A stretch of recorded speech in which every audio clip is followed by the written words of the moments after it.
rolling again. Okay, so how did you even hear about these jam sessions in the first place? Well, I was in high school, and Charlotte was a small town back then. It's still not a huge city, but it's definitely a lot better than it was in those days. And so word got around, the people that you knew, the people that played in music stores, the people hung out in record stores, people hung out, and you would talk about what's going on around town, and. Were there live venues as well? Well, the live venues is where the jam sessions were, and usually it would be like at a place where, it was maybe a pizza place that had beer and wine, and then Sundays they had a jam session there.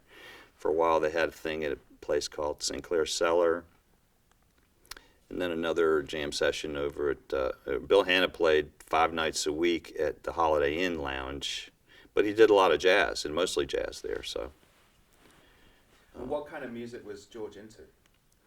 Well, George was he grew up in, the same era as everybody in our, generation, which was basically the Beatles and, Led Zeppelin, Rolling Stones, and all the things from the 60s and 70s. So he had so much of that influence, but he also, he had the ear where he could play anything. So when he kind of started playing with Bill and some of those people playing more jazz stuff, he could adapt to it, Did you play in bands with him as well?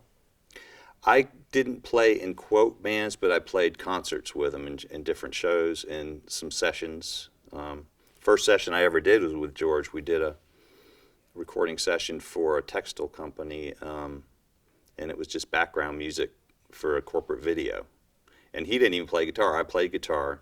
He played piano and bass on it. Yeah. All right. So sorry. That's Wow. okay. Yeah. So he played piano and bass on it.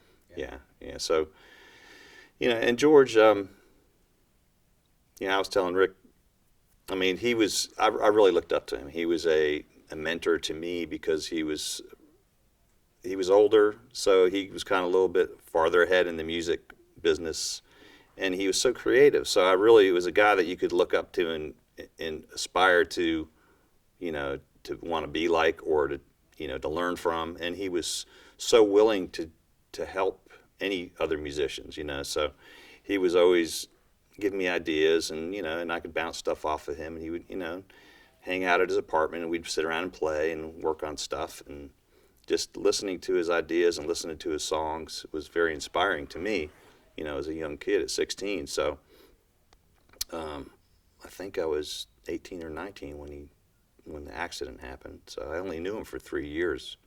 And in really. that 3 years, did he record any of his music that wasn't, corporate video? Oh yeah, that's when he started working on his solo album, or not solo. It was Moose Magic, and him and John Wilhelm started working on the recordings that the only ones that really are out there now that I know of, other than stuff that he did for the movie projects and probably a few other demo things. But what can you tell me about Moose Magic? well, they were at that time. There was nothing like that around. They were very creative. They were a mixture of, Gentle Giant to Frank Zappa to the Beatles to John Coltrane. I mean, you could put a little bit of everything in what they did. They Weather Report, before Weather Report was even really happening. I mean, they had that sound, and so they were innovators, and they, if they had continued, there's no telling where they would have gone. It really isn't. I mean, I think they would have done big things. How did you hear about the accident, and what did you hear about it? Well, I was actually on the road with the Maurice Williams and Zodiacs at that time, and I'd been up all, most of the night driving. But when I got back to Charlotte, somebody had called me and told me that about what happened, and I was just in disbelief. I couldn't believe it. It was just shocking. And knowing the people in the music scene around here, how did it affect people? That was terrible. It was like the end of the world. I mean, you just knew from that point on it was never going to be the same. The music scene would never be the same here. And, for me, it really hasn't been. But for a lot of people, I'm sure that didn't know him, it's life as usual, But I think it was just the sadness of knowing where they were going and where they were destined, and you knew they were destined for greatness, and that was just cut short, you know, and that's the sad thing about it, you know. I had a lot of, you know, I had talks with George about his playing, because the fact that he did play left-handed, he was able to do some things that you couldn't really do right-handed. But then he was also handicapped because there was a lot, you know, guitar is really designed to have the lower strings on the bottom, and because they were up on the or what I call the bottom is the, you know, it's really the top. But when you flip it over, the strings are down here, and it's not designed for your fingers to play those bass notes on the chords and play the top chords easily. So he struggled with that, and he told me that was his biggest thing. That's why he really started playing more piano and less guitar. You know, in the last year that he probably played 80% piano and 20% guitar.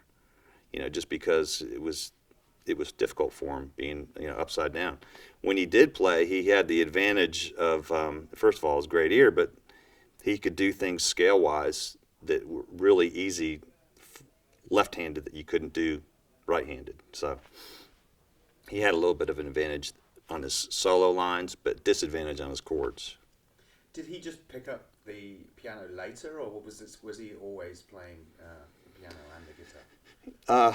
You know, I think they had a piano in their house, but I'm not really sure about that. I've ever since I knew him, he was starting to tinker on piano, and he may have taken lessons, and even with maybe with Bill Hanna, because Bill, you know, used to give a lot of people around town lessons in piano and also just other instruments as well. So that's. Did you think it was specifically Moose Magic that was going to go places, or do you think it was going to be a variety of things that he would pursue? Personally, I think it would have been George, because, you know, and even though John was an amazing drummer and, you know, musician and writer and all that, but George had a certain creativity in him, like his mother. I think he gets it from his mom, who was an incredible artist.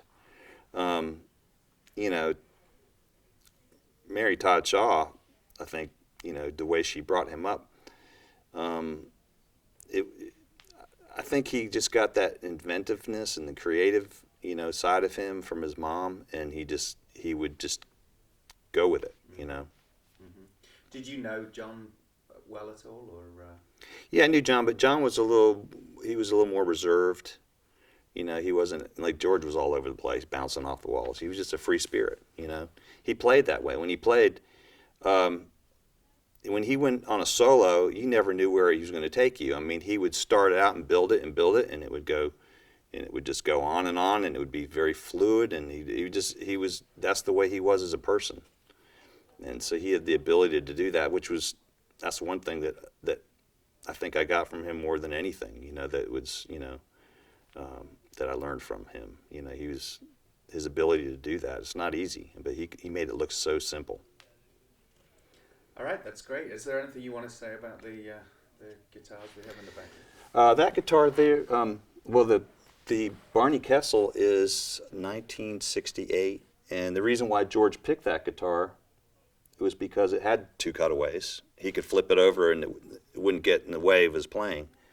And as well as the guitar that he used to play, his solid body was a SG, the same thing. It has two cutaways, so it, you know, wouldn't be in his way when he flipped it over. So that's the reason why he picked that style guitar.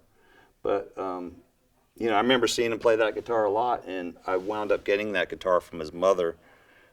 She had it down in her basement, and it was getting mildewed, and she wanted to give it to me, but I said, well, let me give you some. I wound up paying her for it because I didn't feel right just taking it, but it still gets used today. It's a great guitar, and I love it. I'd never get rid of it.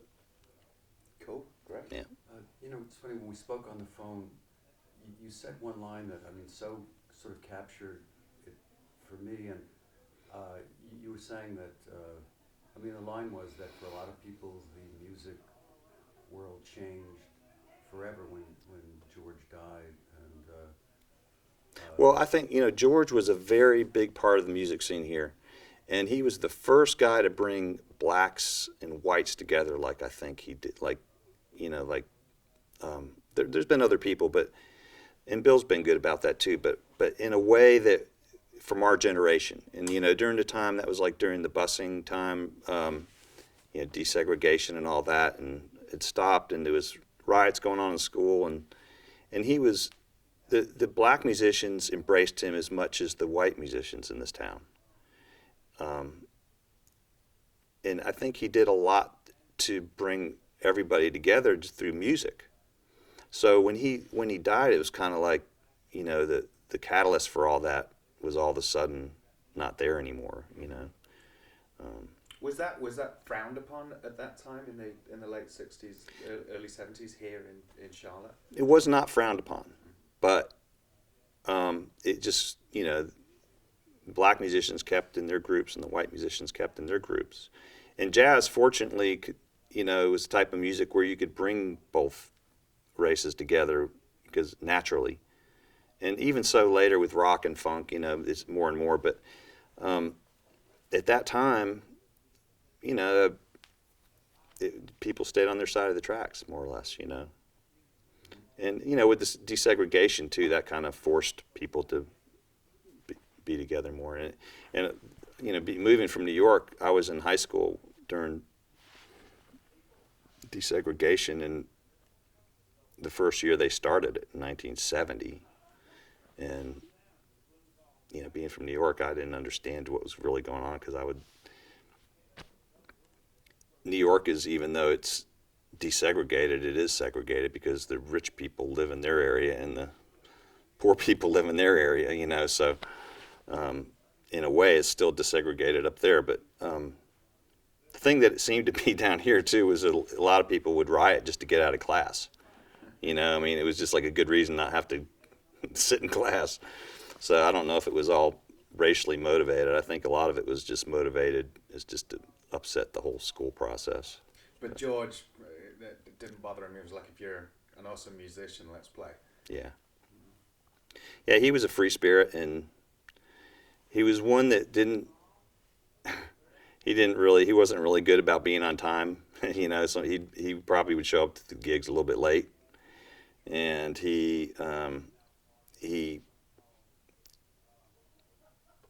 I don't really want you to put this part in there because I didn't want anybody to be offended by it or hurt by it, but he was not a good driver. And I know that for the times that I'd driven with him in the car. One time we were driving uptown and the girl was walking down the road and he's like, just forgot about driving. We went up over the curve, and like driving down the sidewalk. Thank God there wasn't a telephone pole there, But he wasn't a good multitasker. So. Right. All right, great. I think we've got what we need. Thank you very much, Yep. Andre.